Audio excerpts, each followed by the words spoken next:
Well, the high school football playoff pairings came out on Sunday, and we're still breaking them down. Brett, Bakita, Division I, we've got the all OK Red District we always get. Rockford hosting East Kentwood on Friday night. We have a Caledonia-Granville rematch on Saturday at 1 o'clock at East Kentwood High School.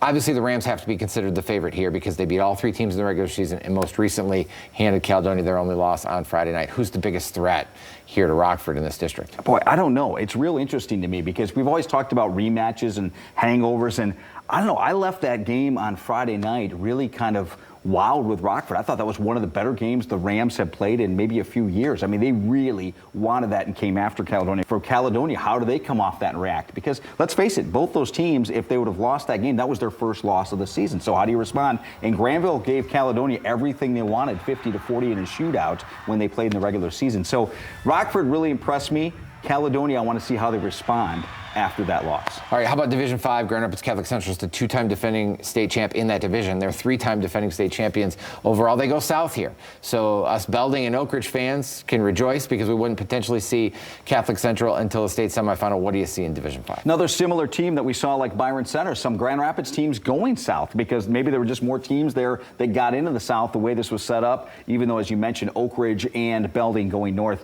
For Catholic Central, I think, if you're in Division V, you just want to avoid them as long as you can, like you said. But I really like what they have done and how they've responded after the loss to South Christian. I mean, they've been impressive. And so, I like their draw for the way it worked out for them going south, seeing some different teams for them. And I know Oak Ridge, how many times has Oak Ridge ran into Grand Rapids Catholic Central? They're like, thank you, we'll go north. A very similar story in Division VI. We thought maybe West Catholic would be in a district with Muskegon Catholic Central. That didn't happen. West Catholic goes south, MCC goes north. I'll tell you what, we all like West Catholic to get to Fort Field, but Constantine in a district final? I love that. I love that matchup. Constantine is a playoff powerhouse, and they can run the football, they can control the clock, they can do everything that I think you need to do if you're going to try to knock off West Catholic. And obviously you got to get some turnovers, but look at Fruitport. Fruitport put some points up on the board, but they played well defensively, kind of controlled the clock at times. You got to keep it away from Klaska. If there's a team that can do that, and covering them over the years, that's a Constantine type of patterned offense, and so that'll be a great district final. It's going to be a lot of fun. All right,